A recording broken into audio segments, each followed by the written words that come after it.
the brand new Lotus on Track Elise Trophy. There's loads in store today with Lotus demonstrations, a main race and a handicap race, so there's a lot of action. Not just a lot of action, a lot of drivers as well. It's very rare that a new series like this can attract such a full grid, and over 32 cars heading out onto the circuit for the qualifying session and then to make their way round up to the grid for the first of two races here at Brands Hatch on the Indy circuit today. The series catering for cars in three classes based upon the levels of modification, and it's not just Lotuses. There's a handful of Vauxhall VX 220s thrown in for good measure. The first of two races, a conventional race, a scratch race. That means the man who was fastest in qualifying starts on pole position at the very front, and that is Andrew Walsh. The man who specialises in race tuition is going to be very hard to beat indeed around the Indy circuit, given how he went in qualifying. But alongside him at the front of the grid is the Colchester Company Director, David Harvey. Mark Fennell, who's done quite a bit of racing at Castle Combe in the past, is on the inside of row 2, and lining up alongside him there, number 42, Mark Gooday. The third row, David Skeggs, has Sean Bicknell alongside him for company. Chris Pearson on the inside of row 4 has done some racing with the Aston Martin Owners Club in the past. Malcolm Sanders alongside him. Steve Williams, one of the experienced drivers on the grid, is on row 5 alongside Andrew Kell.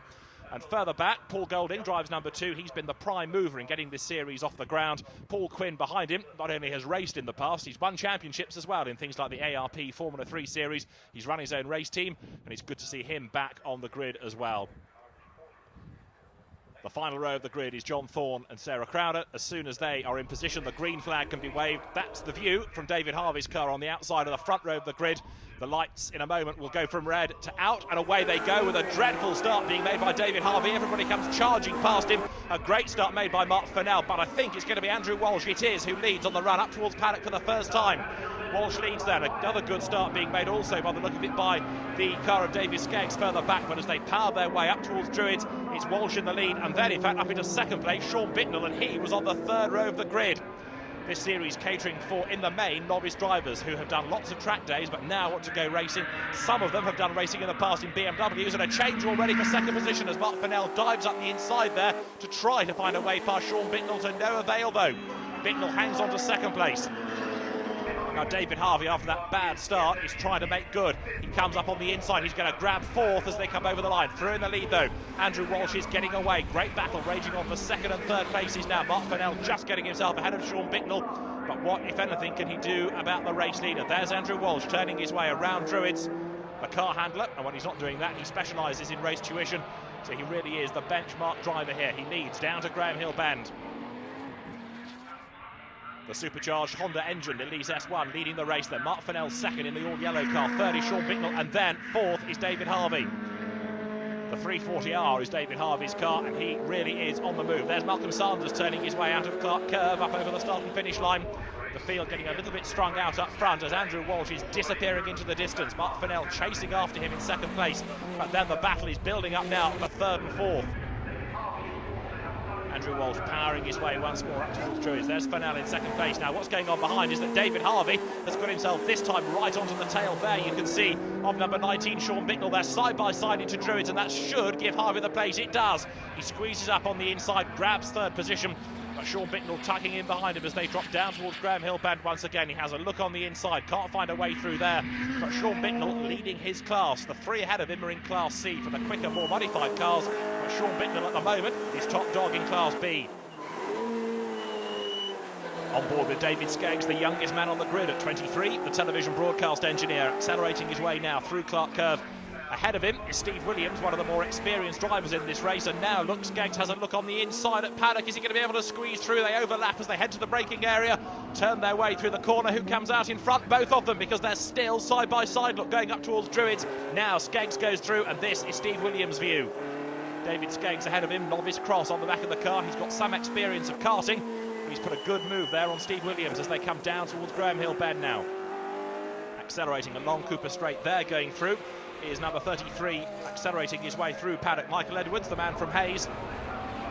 And there are great battles raging on now right the way through the order. An effort being made there, look on the inside, number 9 is Martin Roberts, and he just squeezes away through. Finds a way past Mark Gooday, the two of them still running together as they drop down towards Graham Hill Bend now.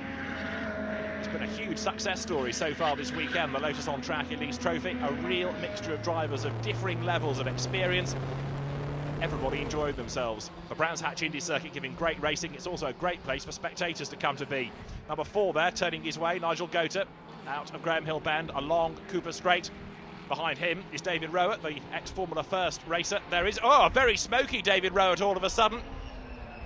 The engine has let go in a big, big way. That is the end of his race, I'm afraid. David Rowett pulls the car out of contention. He's going no further, as there across the start and finish line goes number 95, Gavin Kirby. He leads Class A for the least modified cars. He's done some kart racing in the past, over car racing, and he's really acquitting himself well this weekend. He heads his way through the hairpin at Druids. There's a great gaggle of cars behind, but of course before much longer we're going to have some lappery. John Thorne there going through, the car tuner with his Vauxhall VX 220. Well, as I say, just a handful of Vauxhalls taking on this armada of Lotuses. Number 2, Paul Golding, gains a place as well as he drops downhill. He goes ahead of Sarah Croner, but Paul Golding is the man who has really put a huge amount of effort into making this series happen. He's gone to MSVR, Motorsport Vision Racing, to put on the races, and they've been very pleased to help indeed, and they've all been rewarded with a very full grid this weekend, and some great action so far as there. Number 18, Steve Williams, is trying to fend off Malcolm Sanders, the two of them running nose to tail, heading up towards Druids. Up front, the race leader continues to build an advantage in the person of Andrew Walsh. An effort there look made on the inside. Number 11 is Russell Treasure, trying to find a way through, but he can't quite do it. Steve Williams powering his way along Cooper Straight. Malcolm Sanders behind him, but he's falling away. Now, what's happened to Malcolm Sanders? That's what happened to him. The engine has let go. Sheets of flame being spat out of the back of the car. And Malcolm Sanders, not only he's going to have to take the car out of contention off the road as quick as he can, but the marshals are going to have to be very careful to be vigilant with the slippery surface flags, because everybody else, I fear, is about to encounter some oil put down by what was an engine in Malcolm Sanders' car that's let go in a very big way indeed. In the meantime, 2 more side by side. Michael Edwards, I think, in the silver car is just going to nose ahead of Martin Roberts as they dive up towards Druids. He does, he's got the tighter line, he gains the place. So Michael Edwards, who was only one of the reserves and was therefore pretty lucky to get into the race, gains a place. There you see the slippery surface flag being held out by the marshals. The drivers are about to encounter the oil put down by Malcolm Sanders' blown engine, and that's going to make the road just a little bit more treacherous as they head then up through Surtees on towards McLaren. This race runs for 20 minutes rather than a set number of laps. The checkered flag goes out the first time the leader crosses the line after 20 minutes have elapsed, and it's still Andrew Walsh dominating up front. Looking back now from the Vauxhall of Tony Verrier. Behind him there you can see number 9. That's the car in the hands of Martin Roberts. They accelerate their way uphill. 3 abreast, fantastic shot, and look on the inside there, trying to dive up and gain further ground. 27, Jez Breaker, late breaker there. He's got past 1, can he get past 2? He gets a little bit crossed up, and Martin Roberts stays alongside him. Down they come towards Graham Hill Bend. Tony Verrier's Vauxhall about to be engulfed by the Lotuses. Verrier already a lap behind, and now you can see the cars accelerating their way along Cooper Straight. Almost 3 abreast as they work their way through the traffic, left through Surtees, right up towards McLaren, and there back on the inside goes Martin Roberts to move ahead of Jez Breaker once again. Fantastic battles raging on right the way around the circuit as the race leader continues to build his advantage. That's Andrew Walsh with Mark Fennell in second place and David Harvey looking good for third. Sean Bicknell still fourth. He's heading Class B. Diving into paddock once again. Another challenge made on the inside. 82 that is. David Skegg working his way through the traffic. To the left, number 9 is Martin Roberts as they head uphill. Steve Williams about to set the car up and turn his way now through the hairpin at Druids. He loses out though, because there, look, one dives up the inside of him. Race leader on his last lap then. Andrew Walsh comes through now, the clock ticking away. He's got 1 more lap of the Indy Circuit to go. It's been a superb start to the Lotus on-track Elise Trophy. There's a big crowd here at Brands Hatch to watch the action. And Andrew Walsh looks as though he's going to put his name in the history books by winning the first ever race for this series. He comes down to Graham Hill Bend. The advantage he's got now is well over 1.5 seconds, and he's backed his pace off just a little over the last few laps because of the traffic, and to make sure that he doesn't do anything wrong. Once more, he has to work his way through the cars as he goes up towards McLaren now. But the checkered flag is going to be at the ready for him this time, and Andrew Walsh will come through any second now to score victory in the first ever Lotus on-track Elise Trophy. And he's made this look very, very easy indeed. Checkered flag at the ready then. The back markers come through, but more importantly, so now does Andrew Walsh to take the win. A tremendous drive. He made a good start. He's been able to keep everybody at bay race long. Mark Fennell comes through to finish in second. David Harvey third, despite that dreadful start. Sean Bicknell's going to be fourth, and with it he will take Class B. And David Skeggs and Steve Williams come home fifth and sixth. All action around the Brands Hatch Indy Circuit. A great start to the series. So Andrew Walsh it is who takes the win from Mark Fennell second, David Harvey third, Sean Bicknell fourth ahead of David Skeggs. Bicknell and Skeggs therefore being the top two in Class B.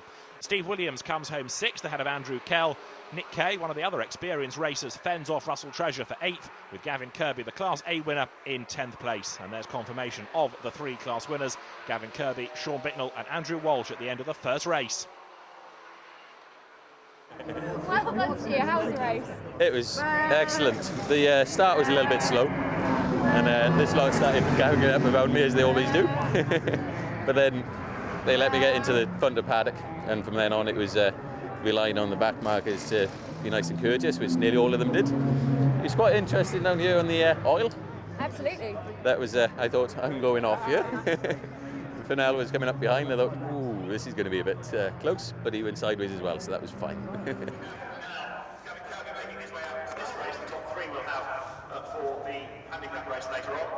So there we have our first ever winner on the Lotus on Track Elise Trophy, Andrew Walsh overall. So stay with us, we've got loads more Lotus demonstrations to come and the handicap race.